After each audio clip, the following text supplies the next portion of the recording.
90 రోజుల కోర్సు పూర్తి చేస్తే చాలు 100% ప్లేస్మెంట్ సపోర్ట్ తో సాఫ్ట్వేర్ జాబ్ మీ సొంతం. వెంటనే కోడ్ జ్ఞాన్ డెస్టినేషన్ ని సంప్రదించండి. నమస్కారం అలగారి రవీంద్రనాథ్ గారు. నమస్తే అండి శ్రీ గారు. ఎవరైనా కూడా ఒక భూమిని కొనుక్కోవాలి అన్నా లేదు అంటే ఆస్తి కొనుగోలు చేసేటప్పుడు రిజిస్ట్రేషన్ ప్రాసెస్ అనేది చాలా ఇంపార్టెంట్. ఆ రిజిస్ట్రేషన్ ప్రాసెస్ తొందరగా అయ్యేలాగా అండ్ అలాగే సేఫ్టీ ప్రకారంగా ముందుకెళ్లాలని కొత్తగా కొన్ని గైడ్లైన్స్ అయితే రావడం జరిగింది. దానికి సంబంధించిన అప్డేట్స్ ఏంటి సార్? రాష్ట్ర వ్యాప్తంగా ఉన్నటువంటి అన్ని రిజిస్ట్రేషన్ శాఖ డిపార్ట్మెంట్లకు కూడా stamps and revenue department general నుంచి కొంత గైడ్లైన్స్ అయితే రావడం జరిగింది. అదే మార్గదర్శకాలు చేయడం జరిగింది. జనవరి 1, 2025 నుంచి కూడా ఈ యొక్క అమల్లోకి అయితే వచ్చే అవకాశం ఉంటుంది. ఆల్రెడీ కొన్ని ఎస్ఆర్ఓస్ చాలా వరకు పాటిస్తున్నారు. ఆ గైడ్లైన్స్ ఏంటంటే before going to the registration ప్రతి ఒక్క వ్యక్తి కూడా విధిగా తెలుసుకోవాల్సినటువంటి కొన్ని విషయాలు అయితే నేను మీతో షేర్ చేసుకునే ప్రయత్నం చేస్తాను సరి గారు.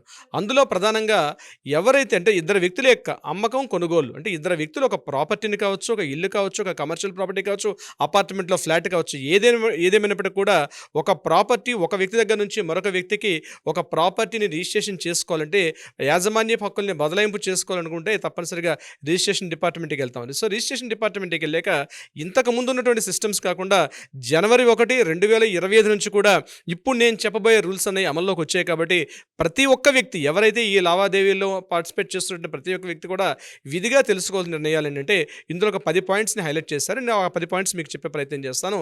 అందులో మొదటిది ఏంటంటే మొత్తం అంతా కూడా పూర్తిగా డిజిటలైజేషన్ చేశారు. అంటే రిజిస్ట్రేషన్ చేసుకున్న డేట్ అన్నది కూడా మనం స్లాట్ బుక్ చేసుకోవాలి.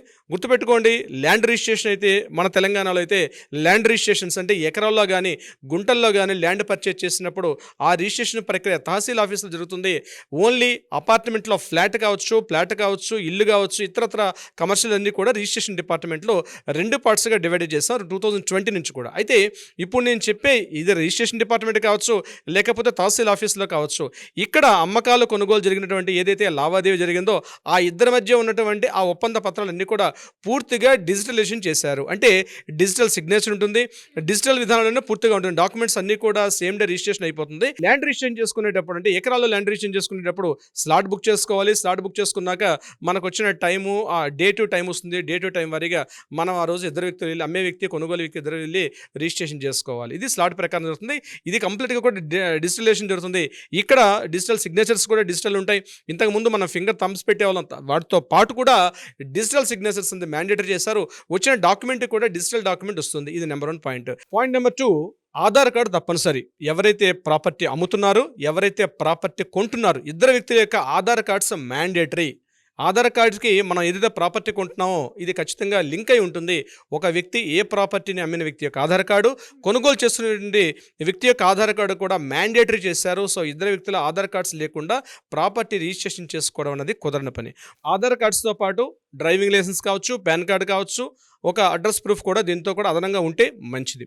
ఇక ఏదైతే రిజిస్ట్రేషన్ చేసుకున్నటువంటి ఆధార్ కార్డ్స్ లింక్ ఉండడం వల్ల ప్రధానంగా ఇక్కడ అన్యాయంగా అంటే అక్రమంగా అంటే ఇతరుల యొక్క రిజిస్ట్రేషన్ని వేరే వాళ్ళు రిజిస్ట్రేషన్ చేసుకోవడం, డబల్ రిజిస్ట్రేషన్స్ ఇట్లాంటి వాటిని అవాయిడ్ చేసుకునే అవకాశం ఉంటుంది ఈ యొక్క ఆధార్ కార్డ్ లింక్ చేయడం వల్ల. మూడవది, ఏదైతే రిజిస్ట్రేషన్ జరుగుతుందో ఆ రిజిస్ట్రేషన్ని వీడియో రికార్డింగ్ పాయింట్లో పెట్టారు. ఇంతకుముందు ఉండేది కాదు, ఇప్పుడు కంపల్సరీ వీడియో రికార్డింగ్. ఎవరైతే అమ్మే వ్యక్తికి కొనుగోలు వ్యక్తికి ఇద్దరిని కూడా వీడియో రికార్డింగ్ చేయడం మ్యాండేటరీ చేస్తారు. అంటే ఆ మొత్తం ప్రాసెస్ అంతా కూడా వీడియో రికార్డింగ్ అవుతుంది.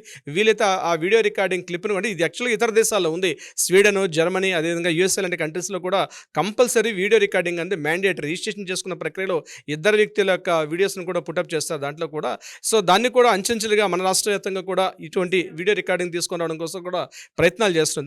దానికి కావాల్సిన కొన్ని సాంకేతిక టెక్నికల్ పరంగా కొన్ని ప్రాబ్లమ్స్ ఉండే అవకాశం ఉంటుంది. బట్ వాటిని కూడా అవాయిడ్ చేసి అక్కడ కూడా రిజిస్ట్రేషన్ ప్రక్రియలో వీడియో రికార్డింగ్ అనేది మ్యాండేటరీ చేస్తున్నారు. నెక్స్ట్ పాయింట్, రిజిస్ట్రేషన్ రద్దుకు 90 డేస్ గడువు ఉంటుంది. అంటే ఏదైనా బలవంతంగా చేశారా లేకపోతే ఇతరత్ర ఏదైనా ఫోర్స్ఫుల్గా చేసిన విషయం మీద ఒకవేళ ఏదైనా జరిగినట్లయితే దాన్ని కరెక్షన్ చేసుకోవడం కాలం లేకపోతే టోటల్గా డాక్యుమెంట్ని క్యాన్సిల్ చేసుకునే టైం కూడా మనకి 90 డేస్ టైం ఉంటుంది. ఇంతకుముందు ఉన్నటువంటి 30 డేస్ కాకుండా ఇప్పుడు 90 డేస్ గడువుని పెంచారు. దాన్ని యాక్చువల్గా 90 డేస్లోగా ఏదైనా ఆస్తి పంపకాలు ఇతరత్ర ఏ గడువు ఉన్నా కూడా 90 డేస్లోగా రిజిస్ట్రేషన్ని రద్దు చేసుకునే అవకాశం కూడా ఉంటుంది. అవసరమైన పత్రాలు అంటే ఇక్కడ ఇందాక నేను చెప్పినట్టుగా ఆధార్ కార్డుతో పాటు అవసరమైన పత్రాలు ఏంటంటే driving licence, voter ID card, ముఖ్యంగా గ్రామీణ ప్రాంతాల్లో ఎకరాల్లో ల్యాండ్ రిజిస్ట్రేషన్ చేసుకునేటప్పుడు ఇవన్నీ కూడా మ్యాండేటరీ చేస్తారు. ముఖ్యంగా తహసీల్ ఆఫీస్లో చేసేటప్పుడు ఇవన్నీ సమర్పించాలి. లేదా పట్టణాల్లో జరిగినటువంటి మున్సిపల్ ఆఫీస్లో ఎప్పుడైతే డాక్యుమెంట్ రిజిస్ట్రేషన్ అయిందో ఈ రిజిస్ట్రేషన్ డాక్యుమెంట్ని మున్సిపల్ ఆఫీస్లో సబ్మిషన్ చేసి అక్కడ మ్యూటేషన్ చేసుకునేటప్పుడు కూడా ఆధార్ కార్డుతో పాటు రేషన్ కార్డు ఉంటే ration card, driving licence, PAN card ఇది కూడా మ్యాండేటరీ చేశారు. దీంతో పాటు గుర్తుపెట్టుకోవాల్సింది ఏంటంటే ప్రాపర్టీస్ ఎక్కడైతే రిజిస్ట్రేషన్ చేసుకుంటున్నాం అది హెచ్ఎండిఏనా లేదా డిటిసిపిఐ. హెచ్ఎండిఏ డిటిసిపి అయితే కంపల్సరీ డాక్యుమెంట్లో డిటిసిపి అయితే డిటిసిపి నెంబర్, హెచ్ఎండిఏ అయితే హెచ్ఎండిఏ నెంబర్ కూడా మ్యాండేటరీగా మెన్షన్ చేయాల్సిన అవసరం కూడా ఉంది. ఇలా అయితే ఖచ్చితంగా మున్సిపల్ ఆఫీస్లో అంటే municipal house number, door number అవి ఉంటుంది. అది కాకుండా ప్రాపర్టీ మనం ఒక లేఅవుట్లో పర్చేజ్ చేసినప్పుడు హెచ్ఎండిఏ అప్రూవల్ అయితే హెచ్ఎండిఏ అప్రూవల్ నెంబర్ కూడా, అదేవిధంగా రెరా నెంబర్ ఉంటే రెరా నెంబర్ను కూడా అక్కడ కంపల్సరీ మ్యాండేటరీగా ఆ డాక్యుమెంట్లో మెన్షన్ చేయాల్సిన అవసరం కూడా ఉంటుంది.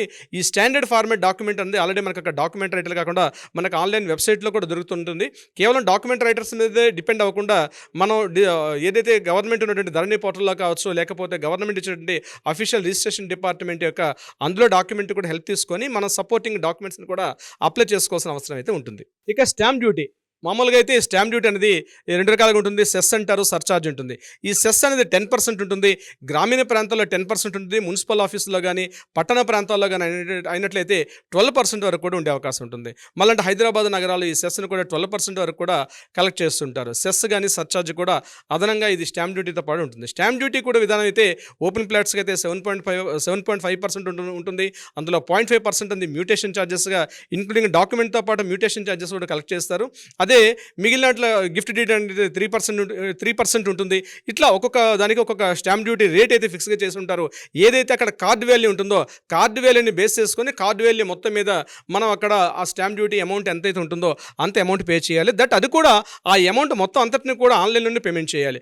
ఆన్లైన్లోనే రిసిప్ట్స్ రైజ్ చేయాలి. తప్పించి హ్యాండ్ లోన్ తోటి కానీ పర్సన్ కానీ అమౌంట్ ఇవ్వడం కానీ ఎక్కడ కూడా రిజిస్ట్రేషన్ ఆఫీసులు ఎక్కడ కూడా అంటే టోటల్ అమౌంట్ అంతా కూడా డిజిటల్ పద్ధతులు తీసుకున్నారు. తప్పించి ఎక్కడ క్యాష్ ట్రాన్సాక్షన్ చేసే విధానం ఎక్కడ కూడా లేదు. అది గుర్తుపెట్టుకోవాల్సిన అవసరం ఉంది. ఎవరైనా సరే మిమ్మల్ని అట్లా మభ్యపెట్టి లేదు ఇక్కడ ఖచ్చితంగా క్యాష్ ఇవ్వాల్సిన సందర్భం అంటే ఖచ్చితంగా క్యాష్ ఇచ్చే ట్రాన్సాక్షన్స్ అయితే లేదు. గడిచిన ఒక 4 years నుంచి కూడా పూర్తిగా డిజిటల్ ప్రక్రియలో ఉన్న అమౌంట్స్ అన్ని కూడా ట్రాన్సాక్షన్స్ అన్ని కూడా జరుగుతున్నాయి. ఇవి టోటల్గా జనవరి 1, 2025 నుంచి ఇవన్నీ కూడా అమల్లోకి వచ్చినటువంటి నిబంధనలు. అంటే ప్రీవియస్ కూడా ఇవే నిబంధనలు ఉన్నప్పటికీ కూడా డిజిటల్ ప్రక్రియ డిజిటలైజేషన్లో భాగంగా టోటల్గా డాక్యుమెంట్స్ అన్నీ కూడా డిజిటలైజేషన్ చేశారు.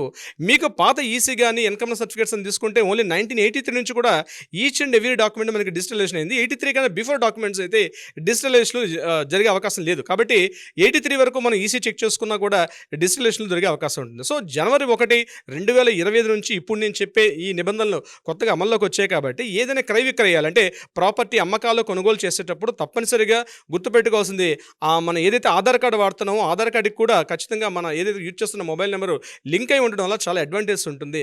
అక్కడ సాక్షాంతకాలు కానీ లేకపోతే మనం పే చేస్తున్న స్టాంప్ డ్యూటీ పేపర్స్ ఇవన్నీ కూడా ఎవ్రీథింగ్ అండ్ డిజిటలైజేషన్ ఉంటుంది. పేమెంట్స్ కూడా డిజిటలైజేషన్ ఉంటుంది. ముఖ్యంగా పెద్ద మార్పు ఏంటంటే వీడియో రికార్డింగ్ చేయడం అనేది పెద్దగా వస్తున్న మార్పు. అది తొందరలోనే పూర్తిగా రాష్ట్ర వ్యాప్తంగా ప్రతి మండలానికి కూడా ప్రతి రిజిస్ట్రేషన్ ఆఫీస్ కూడా ఈ యొక్క వీడియో రికార్డింగ్ అన్నది ఇంప్లిమెంట్ అయ్యే అవకాశం కూడా ఉంటుంది. సిరి గారు గ్రేట్ సార్. మరి ఇలా ఎవరికైనా కూడా రిజిస్ట్రేషన్ ప్రాసెస్ గురించి కావచ్చు, లేదు అంటే ప్రాపర్టీ ఇష్యూస్ మేము ఫేస్ చేస్తున్నాం, దాన్ని లీగల్ పరంగా మేము వెళ్ళాలి అనుకునే వాళ్ళకి మీ అడ్వైస్ కావచ్చు, గైడెన్స్ కావాలి అనుకునే వాళ్ళు ఏ విధంగా మిమ్మల్ని అప్రోచ్ అయ్యే ఛాన్స్ ఉందంటారు? తప్పనిసరిగా సిరి గారు కింద స్క్రోల్ అవుతున్న నెంబర్ని కాంటాక్ట్ చేయగలిగితే మన లీగల్ టీం వాళ్ళకి అప్రోచ్ అవుతారు. మీరు ఏదైతే ఆ ప్రాబ్లమ్ని ఫేస్ చేస్తున్నారో తెలియపరిస్తే ఖచ్చితంగా సలహా సంప్రదింపులు ఇచ్చే అవకాశం ఉంటుంది. అది కాకుండా న్యాయపరంగా ఏదైనా పరిష్కార దిశగా కూడా ఉంటే ప్రయత్నం తప్పనిసరిగా చేస్తారు. సిరి గారు thank you sir. Thank you so much. Thank you so much అండి.